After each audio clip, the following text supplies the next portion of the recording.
Tu tens dons. Romanos 12, versículos 1 a 8.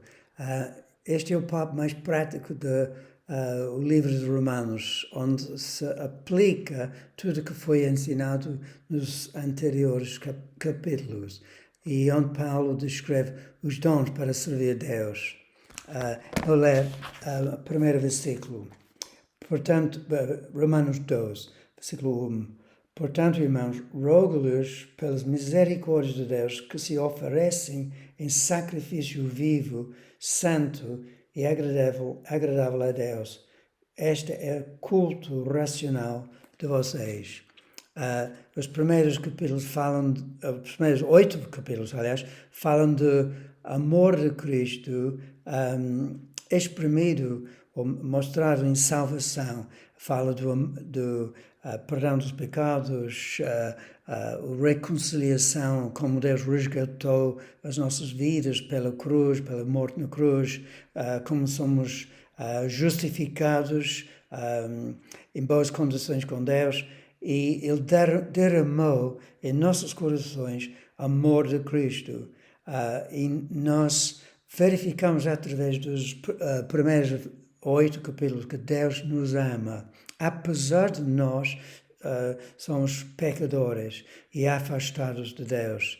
E agora, nestes versículos, podemos ver a nossa resposta a este amor tão grande, esta misericórdia em favor de nós. Então, Paulo diz, é um culto racional, ou seja, é lógico, é uma consequência deste amor que nós respondemos, sim, eu quero oferecer a minha vida em serviço a ti, para mostrar amor de Cristo aos outros. Então é um culto racional.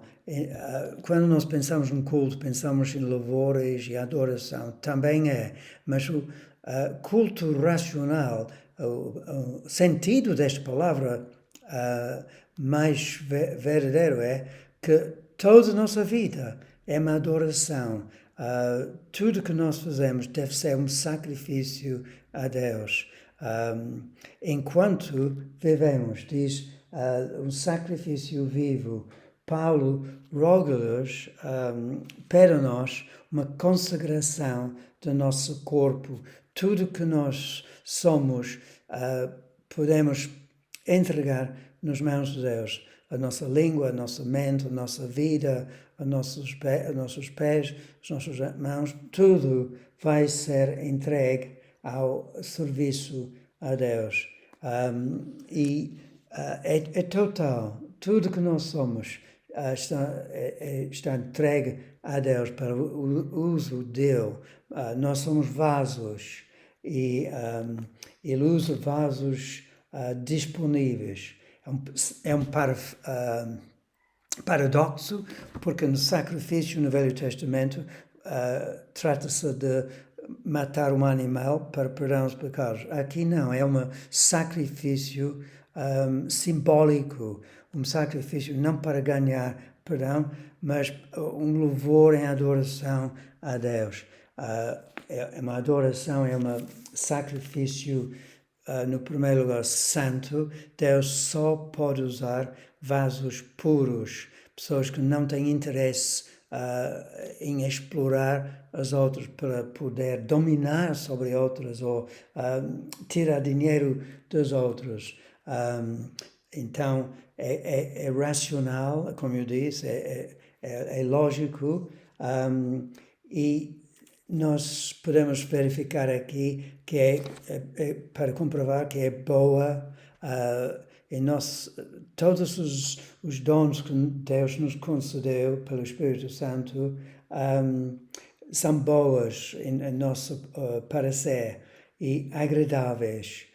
Deus não coloca sobre nós pesos que nós não podemos aguentar, mas o dom que Ele concede a nós é agradável, é perfeito, e nós descrevemos a vontade de Deus.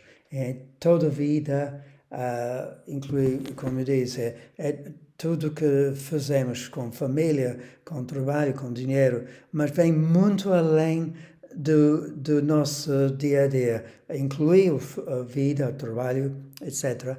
Mas Deus quer que nós abramos abramos o nosso horizonte para entender que Ele tem um plano de Deus muito maior para nós, a vida. Viver em prol de Deus, para viver a agradar a Deus. Então, cabe a nós para descobrir qual é este plano e comprovar, experimentar o plano. Então ele disse em versículo 2, por isso, pela graça que me foi dado, digo a todos vocês, desculpe, estou a ler errado, versículo 2, não se moldem ao padrão deste mundo, mas transformem-se pela renovação da sua mente para que sejam capazes de experimentar e comprovar a boa, agradável e perfeita vontade de Deus.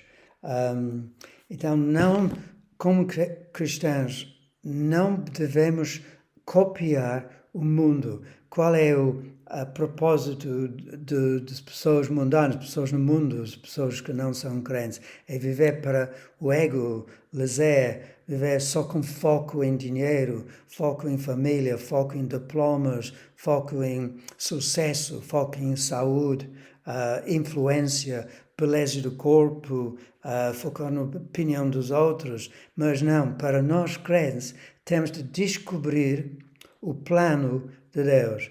E para cumprir este plano, Deus tem concedido dons.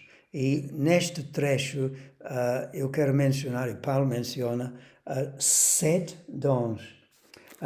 Mas é muito prático na Bíblia, não é totalmente teórico, mas Paulo diz, pela transformação das nossas mentes, precisamos de uma renovação da nossa mente para saber exatamente o que nós podemos fazer neste mundo, uma vez que nós somos salvos, aceitos, abraçados, amados por Cristo. Agora, o que nós podemos fazer? Como viver a vida cristã? Nós precisamos de renovar os nossos pensamentos, a nossa ótica, para entender através do ensino bíblico ou através de mensagens bíblicas que nós ouvimos ou através do Espírito Santo. Deus vai nos ensinar temos o leque de possibilidades, qual é o dom que nós temos, porque cada crente tem um dom. Esta é uma coisa formidável. É um processo de experimentar. Podemos experimentar em certas áreas da vida, por exemplo, servir com escola dominical, ou limpeza de salão, ou pregação. E por tentar fazer estas coisas, descobrimos qual é a nossa aptidão dado por Deus. A pergunta nós devemos colocar o que eu posso fazer para a minha vida, para mostrar Cristo às outras. Qual é a vontade de Ti, Senhor? E, como já falei, o critério são 3 coisas. É boa, é gostoso, não é pesado, é agradável, produz satisfação em nós e perfeito. Não há melhor do que experimentar a vontade de Deus e ser usado por Deus nesta vida. É um processo e leva tempo para descobrir os nossos dons. Mas Deus é poderoso e paciente e Ele pode nos mostrar o nosso dom. Ou variedade dos dons. Não é só um dom, podemos ter vários dons. Ou talentos. Versículo 3. Por isso, pela graça que me foi dado, digo a todos vocês, ninguém tenha de si mesmo um conceito mais elevado do que deve ter, mas ao contrário, tenha um conceito equilibrado de acordo com a medida de fé que Deus lhe concedeu. Ou seja, Deus concede fé a cada um de nós para exercer este dom. O conceito pode ser, em certas pessoas, muito elevado. Eles são enganados e pensam que são profetas, ou são pastores, ou são apóstolos, mas não são. Ou são normalmente pessoas autoconfiantes que são ambiciosos, mas não têm um dom. Então Paulo diz, não pensa mais de si do que o fé concedido.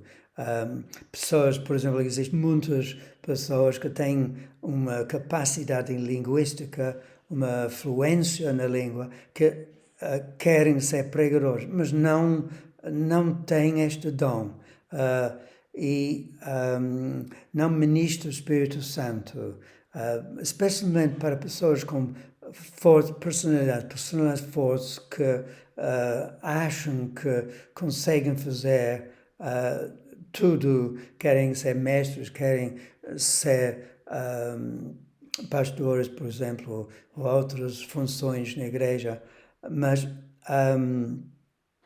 elas muitas vezes não têm este dom, mas precisamos, perante Deus, descobrir qual é a vontade para nós, ou outros querem ser líderes. Mas outras, pelo contrário, têm um conceito errado. Elas acham que não têm nem dom nenhum, desprezam a ação do Espírito Santo, descarta qualquer área de serviço, acham que não pode fazer nada. Por exemplo, pessoas que acham que não têm educação ou não têm fluência, mas Deus usa as pessoas fracas, as pessoas vulneráveis, as pessoas que estão dependentes dele. Ele concede a medida da fé, uma proporção da fé, uma quantia da fé que é suficiente para exercer o dom. E pode crescer, e pode ter vários dons ao mesmo tempo. Mas pensa com bom senso qual é o teu dom. E a igreja, os outros vão confirmar o teu dom. Então, eu vou repetir. Todos têm um dom na igreja, na família. Todos naturalmente querem servir Deus, os que são salvos. Os que não são salvos têm muita dificuldade neste conceito de servir Deus. Mas precisamos humildade sobre o nosso dom. E versículo 4, para entender mais sobre isto, assim como cada um de nós tem um corpo com muitos membros, e esses membros não exercem toda a mesma função, assim também em Cristo, nós que somos muitos, formamos um corpo e cada membro está ligado a todos os outros. Ou seja, no corpo, o olho tem uma função diferente do que o pé. A língua tem uma função diferente do que o coração. E dentro de uma determinada comunidade, uma igreja, existem vários dons, são diferentes, mas são ligados ao corpo, são unidos.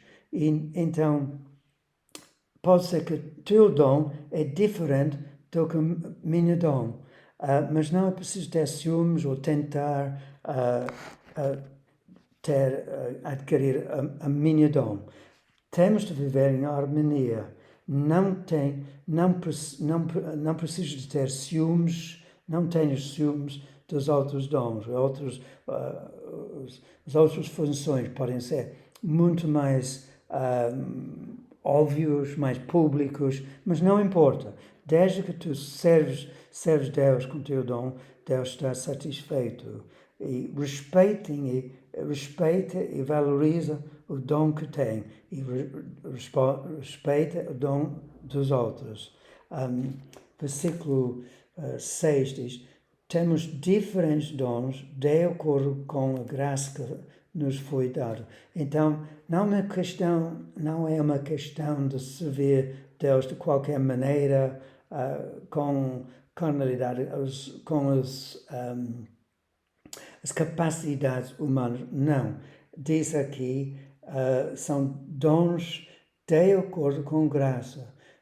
Quando nós deixamos de atuar em graça, Deus não pode nos usar, mas é uma dádiva de Deus que Ele concede aos membros da igreja. Se alguém, agora ele começa com os dons e, como eu disse, há 7 dons nesta porção, trecho da Escritura. Profetizar, número 1. Servir, número 2. Ensinar, número 3. Encorajar, número 4. Contribuir com dinheiro, número 5. Exercer liderança, número 6.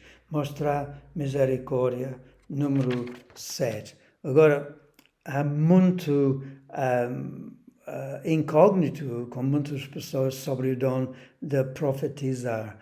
Eu quero desmascarar esta ideia que precisamos de profetizar ou predizer o futuro sempre. Também existe, mas a maior função do dom de profetizar é falar uma palavra de Deus, uma rema, inspirada no momento, espontaneamente, sem preparação. E existe regras sobre isto. Não podemos falar mais daquilo que o Espírito nos dá, nem menos. Vamos ver em 1 Coríntios 14 para ver o propósito do dom do profetizar, da profecia, que diz em versículo 3 do capítulo 14, 1 Coríntios. Mas quem profetiza o faz para edificação, encorajamento e consolação dos homens. Então, o dom de profecia muitas vezes é uma coisa que nem tu sabes que quando está a funcionar. É uma palavra que vem à sua mente quando um outro irmão partilha uma necessidade, ou um sofrimento, abre o seu coração para dizer que se passa na vida dele. E tu tens uma palavra de ajuda.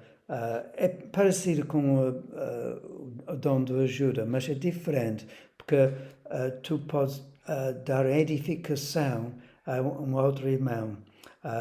E não trata normalmente de predizer o futuro, nem mandar ou direcionar uma outra pessoa. Às vezes já aconteceu comigo quando eu ouvi um irmão a dizer que eu nem sempre precisava de ficar num determinado emprego, que foi muito difícil para mim. Ele disse-me, tu podes mudar de emprego. Isto foi a palavra de Deus para mim, mas repara uma coisa, não foi uma direção, tu tens de fazer. Talvez algumas pessoas tenham esta confiança para dizer, mas quando existe este tipo de profecia, é muito importante ter confirmação no seu coração. Quando recebe uma profecia de parte do outro, Paulo diz, não apaguem o espírito. Por causa dos abusos nesta área da profecia, as pessoas descartem o dom, rejeitem com desprezo o dom, mas não, existe o dom, os nossos irmãos existem numa igreja para nos avalar a palavra de Deus. Põe à prova, verifica, examinem os espíritos, como João disse em 1 João 4, versículo 1. Agora, nós podemos ver no mesmo capítulo de Coríntios, versículo 26, como a igreja primitiva funcionava. Diz, portanto, que diremos, irmãos, quando vocês se reúnem, cada um de vocês tem um salmo, ou uma palavra de instrução, uma revelação, pode ser uma profecia, uma palavra em uma língua, ou uma interpretação. Tudo seja feito para edificação do igreja. Então, os dons não é para nós vanglória, não é para nós ficarmos mais importantes do que outro, mas para edificar outro. O segundo dom, nós vamos ver em versículo 7 do Romanos 12, se olhar para trás em Romanos 12, diz, desculpe, eu não li tudo em versículo 6. Se alguém tem o dom de profetizar, usa na proporção da sua fé. Versículo 7. Se o seu dom é servir, sirva. Se ensinar, ensina. Se é dar ânimo, que assim faça. Se é contribuir, que contribua generosamente. Se exercer liderança, que exerça com zelo. Se mostrar misericórdia, que faça com alegria. Alguns têm dom de servir.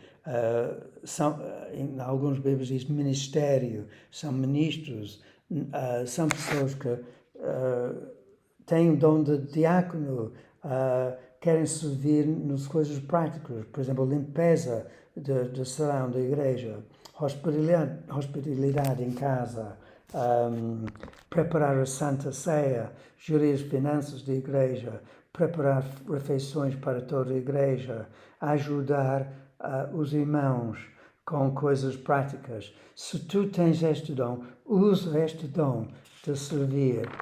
Deus vai abençoar a tua vida.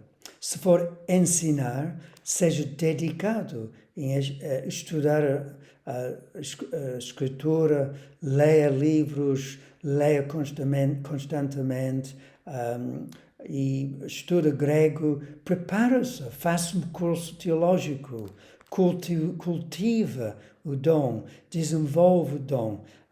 Pode ser usado na escola dominical, em pregações, com a família, com uma culto em família, uma simples leitura de uma salmo, por exemplo, uma explicação simples.